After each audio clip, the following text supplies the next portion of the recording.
როცა არჩევნების დღეს ღამე ითიშება სინათლე, ჯარი შეკავს უბნებში და დილას აცხადებ, რომ 50%-ით გაიმარჯვე, ეს რაღაცეებზე მეტყველებს, ხო? ის დაჭერები ხალხი 700-მდე ადამიანის დაჭერაც ეს კითხვის ნიშნის ქვეშ ბადებს. თუმცა მე თუ მკითხავ, ხო?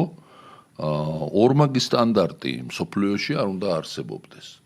თუ სომხეთში ულოცავ გამარჯვებულ პრემიერ-მინისტრს ევროკავშირის წევრი ქვეყანა ან ამერიკის შეერთებული შტატების სახელმწიფო მდივანი საქართველოში არჩევნებს რომელიც უნაკლოდ ჩატარდა ფაქტობრივად და თითიდან გამოწვეული გაჟონვა დაიხუეს ხელზე არავინ არ დაუჭერიათ არ ჯარი შეუყვანიათ საარჩევნო უბნებში და არც არავინ უცემიათ და არც არავინ რაღაცა პროვოკაციები არ მოუწყიათ ამ დროს საქართველოს არჩევნებს რო არალეგიტიმურად აღიარებ, ეს რა მიდგომა და რა სტანდარტებია საერთოდ. აქედან დავიწყოთ. კი ბატონო, მოგესალმები მალხაზ, მივესალმები მაყურებელს.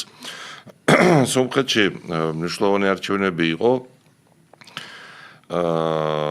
ქვეყანა არის ერთგვარ ასე ვთქვათ გეოპოლიტიკურ გზაგასაყარზე და ცდილობს